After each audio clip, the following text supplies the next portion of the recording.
19 minutes. 19 minutes. 4 years ago on Inauguration Day, January 20th, 2017, 19 minutes into President Trump's administration, at 12:19 p.m., the Washington Post headline was, "Campaign to impeach President Trump has begun."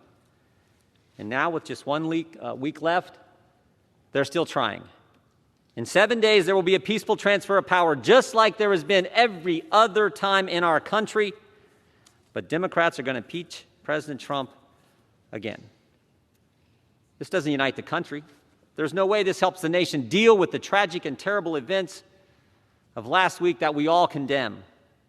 And Republicans have been consistent. We've condemned all the violence all the time. We condemned it last summer. We condemned it last week. We should be focused on bringing the nation together. Instead, Democrats are going to impeach the president for a second time 1 week before he leaves office. Why?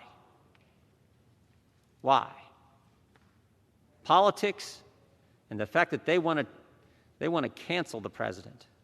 The president who cut taxes, the president who reduced regulations, the president prior to COVID had the greatest economy, lowest unemployment in 50 years, the president who got us out of the Iran deal, put the embassy in Jerusalem, brought hostages home from North Korea, put 3 great justices on the Supreme Court, gave us a new NAFTA agreement, the Abraham Accords, the COVID vaccine, and who built the wall. It's about politics. This is about getting the President of the United States. They spied on his campaign before he was elected.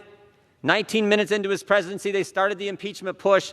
3-year Mueller investigation, 19 lawyers, 40 agents, 500 witnesses, 2,500 subpoenas, $40 million to find nothing. Impeachment round 1 based on an anonymous whistleblower with no firsthand knowledge who was biased against the president and who worked for Joe Biden. And now it's impeachment round 2. It's always been about getting the president no matter what. It's an obsession that is now broadened.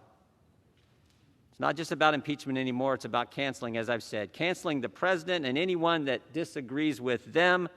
The Ayatollah can tweet, the president can't. Democrats can object on January 6, 2017, but Republicans aren't allowed to object on January 6, 2021. Democrats say Antifa is a myth. Republicans condemn all violence all the time. The double standard has to stop. And frankly, the attack on the First Amendment has to stop. And stop and think about it. Do you have a functioning First Amendment when the cancel culture only allows one side to talk? When you can't even have a debate in this country, this great country, the greatest country ever? It needs to stop, because if it continues, it won't just be Republicans who get canceled. It won't just be the President of the United States. The cancel culture will come for us all. Right.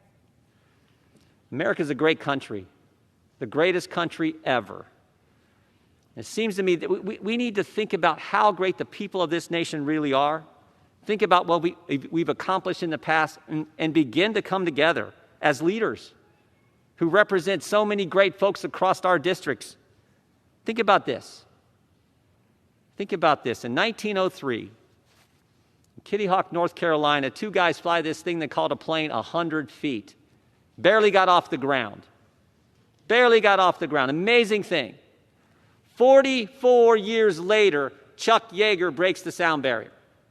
In 44 years, we go from 2 guys flying a contraption they called a plane a few hundred feet to Chuck Yeager breaking the sound barrier. And 22 years after that,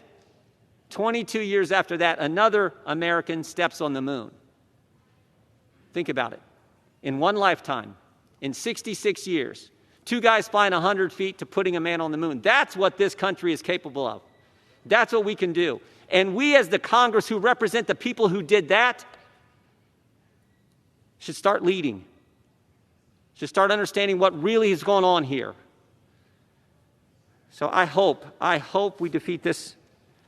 I hope we can begin to come together and recognize the greatness of the American people and focus on the things they want us to focus on. I yield back our time. Gentleman reserves.